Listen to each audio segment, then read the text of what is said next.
Morning विद्यार्थियों, अभी हम देखने वाले हैं एक बहुत ही इम्पोर्टेंट सा टॉपिक है, प्रूफ है, जो फिजिक्स भौतिकी क्लास 10th का है और ये क्लास 12th में भी है वैसे, लेकिन अभी हम 10th का मेनली फोकस करने वाले हैं।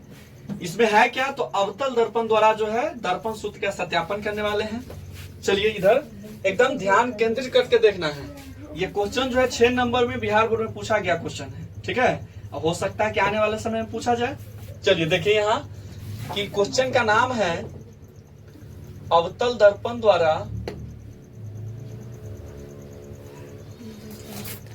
दर्पण सूत्र का सत्यापन।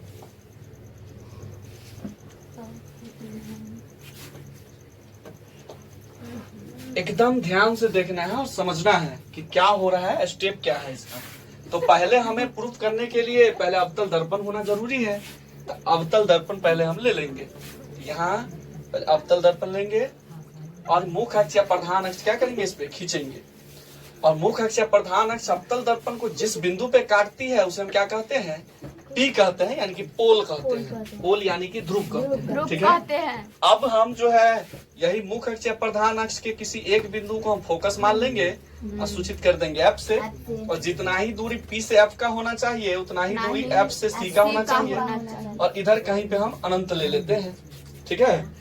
और पहले हम फिगर बना लेंगे अवतल दर्पण में। तो फिगर बनाने के लिए हम पहले अनंत और सी के बीच में क्या करेंगे, वस्तु को ले लेंगे, ठीक है।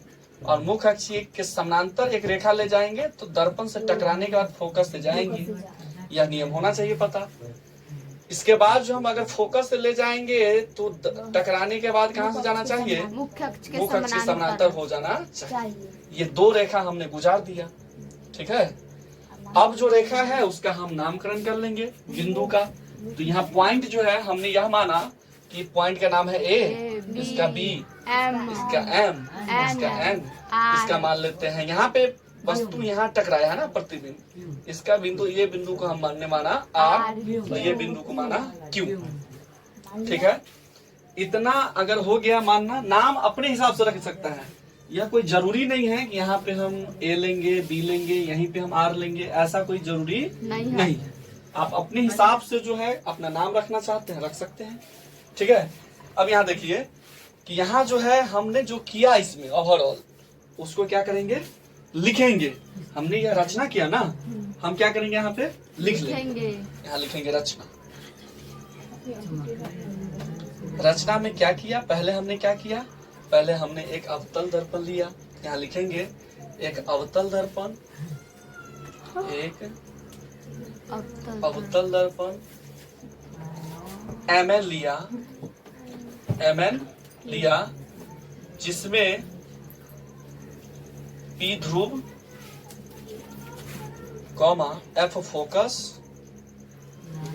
तथा सी वक्रता केंद्र है। सी क्या है, वक्रता केंद्र है। अब यहाँ हम लिखेंगे कि अनंत और सी के बीच में हमने वस्तु ए बी लिया। यहाँ लिखेंगे अनंत और सी के बीच वस्तु ए बी लिया तथा उसका प्रतिबिंब सी और एफ के बीच में बना। सी और एफ के बीच में बना, ठीक है। इतना चीज क्या करना है, स्टेटमेंट को लिख देना, ठीक है। रचना लिखना बहुत ही इंपॉर्टेंट हो जाता है। अगर आपको पूरे मार्क्स चाहिए, 6 के 6 चाहिए, तो एकदम ही इंपॉर्टेंट है, नेसेसरी है, ठीक है। अब हम यहाँ क्या करेंगे कि ये जो ए बी है, ये क्या है, ए बी, यहाँ हम लिख सकते हैं कि ए बी जो है ये वस्तु की ऊंचाई है, वस्तु की ऊंचाई है।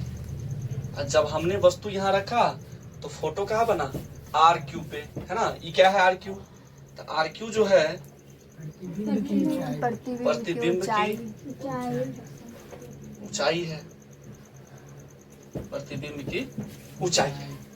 अब यहाँ हम देख रहे हैं कि अब दूरी लेंगे तो P से जो F है, P से F की दूरी को हम क्या कहते हैं, कोई भी दूरी कहाँ से मापी जाती है, ध्रुव से। तो ध्रुव से फोकस की दूरी को हम क्या कहेंगे, फोकस दूरी। यहाँ लिखते हैं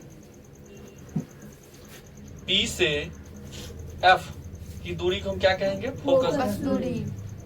फोकस दूरी। चूंकि है ये किधर लेफ्ट साइड में है, तो P से F दूरी लेफ्ट साइड को हम माइनस में लेते हैं, तो माइनस के F हो जाएगा, तो माइनस के F कहेंगे इसे।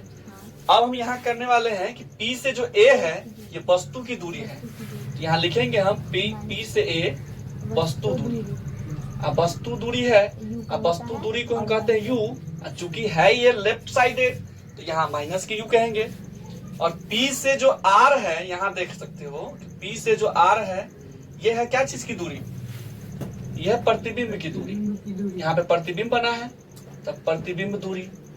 आप प्रतिबिंब दूरी को V से सूचित करते हैं, चूंकि है लेफ्ट साइड में इसे हम कहेंगे माइनस के V। ठीक है। अब देखिए हमें दो त्रिभुज ऐसा लेना है जो त्रिभुज जो है मुख्य अक्ष या प्रधान अक्ष से एक भुजा कम से कम टच करता हो। तो यहाँ हम देख रहे हैं कि एक त्रिभुज यहाँ जो है ये मुख्य अक्ष या प्रधान अक्ष से क्या है, ये टच में है, ये वाला त्रिभुज है कि नहीं है। और ये पॉइंट का नाम क्या है, F। ओवरऑल ये क्या कहलाएगा, F है, यहाँ लिख देते हैं। और एक त्रिभुज यहाँ देख रहे हैं कि ये भी जो है मुख्य अक्ष या प्रधान अक्ष से टच में है, और यहाँ पे हम इसको ये ले सकते हैं। दो त्रिभुज हमने ये दोनों लिया, ठीक है। तो जो त्रिभुज हम लेंगे उसका पहले लिखेंगे कि कौन कौन सा त्रिभुज हमने लिया। तो यहाँ लिखेंगे त्रिभुज A, B और F तथा त्रिभुज 90-90 यहाँ लिए थे, 90 यहाँ से स्टार्ट करेंगे। PNF में हम ये दोनों त्रिभुज में अभी क्या करने वाले हैं, वर्क करेंगे। ठीक है, चलिए देखिए यहाँ हम यहाँ देख रहे हैं कि ये एंगल जो है हमको दिख रहा है 90 डिग्री है ना, और यहाँ पे ये एंगल दोनों 90 डिग्री है। तो हमें समरूप सिद्ध करने के लिए हमें कोई दो जो एंगल है अगर बराबर हो जाए, या कोई भी दो भुजा अगर बराबर हो जाए, तो हम त्रिभुज को क्या कह सकते हैं, समरूप है। तो यहाँ हम देखेंगे कि यहाँ ये दोनों एंगल हमको क्या दिख रहा है, यहाँ पे बराबर दिख रहा है। यहाँ हम लिखेंगे एंगल BAF बराबर है एंगल NPF के। जो एंगल हम लेंगे उसको बीच में रखा जाता है। ठीक है, एंगल लिखने का यह तरीका होता है। कैसे बराबर है, तो समकोण के यानी कि 90 डिग्री से। ठीक है, फिर हम देख रहे हैं यही त्रिभुज में ये दोनों जो एंगल दिख रहा है, ये दोनों के लिए एक कॉमन है पॉइंट F। तो यहाँ हम लिखेंगे कि एंगल BFA बराबर है एंगल NFP के। कैसे बराबर है, तो दोनों एक दूसरे के सम्मुख में है। यहाँ लिखेंगे सम्मुख कोण से, सम्मुख कोण से बराबर है। ठीक है, चलिए अब जब हमें पता है समरूपता का नियम कहता है कि कम से कम दो एंगल अगर बराबर है तो ओवरऑल त्रिभुज जो है क्या होगी, बराबर होगी। अगर दो एंगल बराबर है तो तीसरा एंगल भी क्या होगा, ऑटोमेटिक बराबर है। ठीक है, चलिए यहाँ देखते हैं। अब हम कह सकते हैं कि त्रिभुज जो ABF है समरूप है त्रिभुज PNF के। क्या है ये, समरूप है। और जब समरूप है दोनों, तो दोनों समरूप है तो इसका जो हाइट होगा इसके हाइट के अनुपात के बराबर होगा, और इसकी दूरी का अनुपात इसके दूरी के अनुपात के बराबर होगा। ये हम कह सकते हैं कि जो AB है बट्टा में PN लिख सकते हैं, बराबर ये जो दूरी है A से F है, ये त्रिभुज का दूरी क्या है, A से F, और बाकी ये जो है इसका दूरी है P से F। ठीक है, इसे हम क्या कह सकते हैं, समीकरण 1 कह सकते हैं। ठीक है, अब देखिए, अब फिर से हम दो एंगल ऐसा चुनेंगे जो दो एंगल फिर से मुख्य अक्ष या प्रधान अक्ष से टच में हो और आमने सामने मिल जाए तो बेहतर है। तो यहाँ हम देखेंगे कि यहाँ देख रहे हैं कि एक एंगल यहाँ है, इस एंगल को हम देख रहे हैं कि यहाँ पे एक भुजा जो है मुख्य अक्ष या प्रधान अक्ष से टच में है। यहाँ पे एक भुजा ये भी देख रहे हैं, ये भी त्रिभुज है, एक भुजा इसमें भी टच कर रहा है मुख्य अक्ष या प्रधान अक्ष से। तो यहाँ पे हम क्या करेंगे, ये वाला त्रिभुज जो है हम ले लेंगे। ठीक है, ये दोनों त्रिभुज हमने लिया। ठीक, अब हम लिखेंगे फिर से कि त्रिभुज पहले इसमें ऊपर वाला लिए थे, फिर हम नीचे वाला लिए थे, तो इसमें भी उसी प्रकार से लेंगे, पहले ऊपर वाला फिर नीचे वाला। तो यहाँ लिखेंगे PMF तथा त्रिभुज RQF में। ठीक है, ये हम कह दिया। अब हमने यहाँ पे ये लिखने के बाद करेंगे क्या कि यहाँ पे देखेंगे कि दो एंगल इसमें हम सेम कर दें अगर, तो ये भी दोनों त्रिभुज क्या हो जाएगा, सेम। इसमें भी देख रहे हैं कि 90 डिग्री दिख रहा है हमें। यहाँ लिखेंगे एंगल एम पी एफ तथा angle Q R F, angle Q R F बराबर है समकोण के 90 डिग्री से। ठीक है, फिर हम देख रहे हैं कि इसमें भी जो है ये कॉमन है, ये दोनों है ना, दोनों के लिए ये भी इसमें कॉमन क्या है, बिंदु एफ। तो यहाँ हम कहेंगे कि एंगल एम एफ पी तथा या बराबर है, यहाँ लिखेंगे बराबर है, यहाँ पे भी लिखेंगे बराबर है, किसके बराबर है, तो क्यू एफ आर के, क्यू एफ आर के बराबर है। कैसे बराबर है, सममुख कोण से बराबर है, सममुख कोण से। तो समरूपता का नियम फिर कहेगा कि दो एंगल अगर बराबर है तो तीसरा एंगल ऑटोमेटिक बराबर है। यहाँ हम लिखेंगे कि त्रिभुज जो पी एम एफ है समरूप है त्रिभुज आर क्यू एफ। जब समरूप है तो हम इसका भी अनुपात ले सकते हैं एक दूसरे के। अब यहाँ इसका जो ऊंचाई देख रहे हैं, ये त्रिभुज में ऊंचाई जो है एम पी है और इसका ऊंचाई क्या है, आर क्यू है।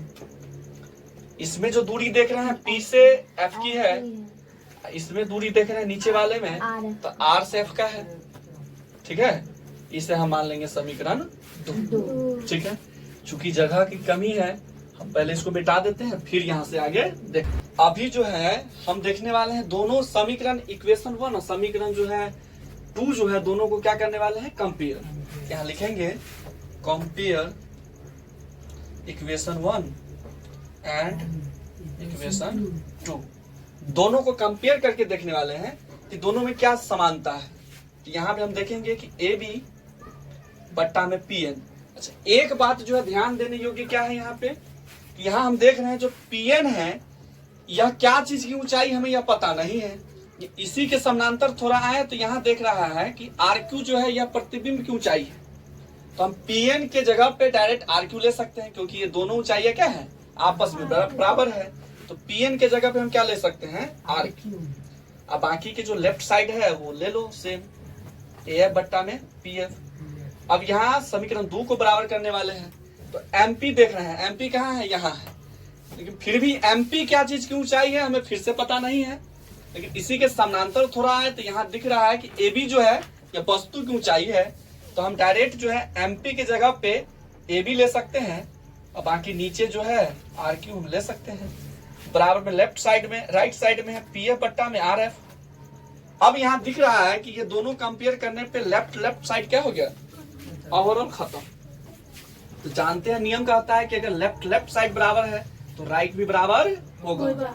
ठीक है, तो आपस में राइट को बराबर कर दो, ए एफ बट्टा में पी एफ और बराबर में पी एफ बट्टा में आर एफ। ठीक है, अब थोड़ा जगह की कमी है तो हम इधर ले लेते हैं। अब इसको हम उठा करके यहाँ लाते हैं, ए एफ बट्टा में पी एफ बराबर में पी एफ बट्टा में आर एफ। अब यहाँ जो हम वैल्यू को क्या करने वाले हैं, पुट करेंगे। ठीक है, तो यहाँ देखने वाले हैं कि ए एफ को पहले देख लेते हैं। तो ए से जो एफ है यह दूरी हमें कैसे मिलेगा, तो ए एफ का कोई पर्सनल जो है वैल्यू यहाँ पे हमें नहीं पता है। ए एफ है क्या यहाँ पे, ये तीनों में ए एफ नहीं है। तो हमें कुछ ऐसा खंडित करना है, ऐसा टुकड़ा कर देना है जिसकी दूरी हमें पहले से पता होना चाहिए। तो ए एफ के जगह पे अगर हम यहाँ पे ए एफ जो है उसके जगह पे हम लिख सकते हैं पी ए माइनस के पी एफ, तो हमें ए एफ मिल जाएगा। ओवरऑल पी ए में से पी एफ अगर हम घटा दें तो क्या बचेगा, ओवरऑल ए एफ बचेगा, है ना। अब यहाँ देखने वाले हैं कि हमें पी एफ की दूरी पता है, पी एफ की दूरी पता है, यहाँ दिख रहा पी एफ है, ए एफ नहीं दिख रहा था। आर एफ है क्या इसमें, ये दूरी में आर एफ भी गायब है। तो आर एफ को कुछ ऐसा तोड़ना है जिससे का दूरी हमें पता होना चाहिए। तो आर एफ कैसे मिलेगा, तो पी से आर में से ओवरऑल पी एफ घटाओगे तो क्या मिलेगा, आर एफ मिल जाएगा। तो यहाँ लिखेंगे पी आर माइनस के पी एफ। ठीक है, यहाँ पे पी आर हमें पता है, पी एफ पता है, तो दिया ऐसा टुकड़ा। अब यहाँ वैल्यू पुट कर दो। AF के जगह पे क्या लिख सकते हैं हम, PA माइनस के PF बट्टा में PF बराबर PF बट्टा RF के जगह क्या लिख सकते हैं, PR माइनस के PF। ठीक है, बराबर में जो है हम क्या करते हैं, कोना कानी गुना करते हैं। यहाँ देखेंगे PF गुने PF बराबर में PA माइनस PF गुने PR माइनस के PF। तो PF PF गुना करेंगे तो क्या हो जाएगा, PF स्क्वायर। PA से पहले गुना कर लेते हैं, तो PA गुने PR माइनस के माइनस PA गुने में PF, फिर माइनस लेंगे, PF सब दोनों में कर दो, तो PF गुने PR माइनस माइनस हो जाएगा प्लस, PF PF गुना होगा तो PF स्क्वायर। अब बराबर में पता है कि सेम सेम चीज क्या हो जाता है, उड़ जाता है। तो यहाँ जीरो बचा, इस साइड जो है जीरो बचा। अब वैल्यू पुट करो PA का, तो PA का वैल्यू क्या है, माइनस के U है, गुने PR का दूरी यहाँ है माइनस के V, माइनस का माइनस। PA का वैल्यू क्या है, माइनस U। P से F की दूरी क्या है, माइनस के F। P से F है माइनस के F। अब P से R की दूरी क्या है, माइनस के V। इधर ये तो कट चुका है, तो यहाँ अब बराबर में जीरो है, माइनस माइनस प्लस के U भी, माइनस के माइनस रहने दो, कोष्ट में काम कर लो पहले, माइनस माइनस प्लस के UF, माइनस के माइनस प्लस प्लस माइनस के F भी। अब जीरो U भी, माइनस प्लस माइनस जीतेगा, माइनस F भी, खत्म। इतना पे आंसर हम छोड़ सकते हैं, लेकिन एक्यूरेट वैल्यू लाने के लिए हमें क्या करना होगा, U भी F से दोनों साइड क्या करना होगा, विभाज्य देना होगा। हम कहेंगे डिवाइडेड बाय U भी F इन बोथ साइड्स। ठीक है, तो जीरो बट्टा में U भी F, इधर भी दे देंगे बराबर के लेफ्ट साइड और राइट साइड दोनों तरफ, इधर भी U भी F करेंगे, माइनस UF बट्टा U भी F माइनस F भी बट्टा U भी F। अब यहाँ जीरो में, जीरो ऐसा चीज है जिसमें आप कोई भी चीज से गुना कीजिए वायरस है वो। जीरो क्या है, लग भी रहा गोल है वायरस के जैसा, ये वायरस है। कोई भी चीज से आप गुना कीजिए या भाग कीजिए, दोनों क्या हो जाएगा, ओवरऑल जीरो कर देता है। तो जीरो हो गया ये, U से U खत्म, V से V खत्म, ऊपर में एक बचा, नीचे में क्या बचा, F बचा। U से U खत्म, F से F खत्म, तो ऊपर में एक बचा, नीचे में V बच गया। F से F खत्म, V से V खत्म, ऊपर में एक बचा, नीचे में क्या बचा, U। अब जो है ये जो बायां साइड है, इस सबको हम क्या करेंगे, इसको इधर ले आते हैं, तो माइनस के एक बट्टा F हो जाएगा, प्लस में है, लेफ्ट साइड लेंगे माइनस में हो जाएगा। इधर क्या है, दोनों में माइनस है, हम कॉमन ले सकते हैं, एक बट्टा V अब प्लस के एक बट्टा U, इसमें से भी माइनस दोनों में से निकाल दिए, इधर माइनस माइनस खत्म, एक बट्टा F बराबर एक बट्टा V प्लस एक बट्टा U। यही चीज को हमें क्या करना है, सत्यापन करना था। ठीक है, यहाँ लिख देंगे हैंस प्रूव्ड, है ना, तो यह सत्यापित हो चुका है। अगर आप लोगों को ये वीडियो पसंद आया हो तो लाइक कमेंट शेयर करना ना भूलें। धन्यवाद।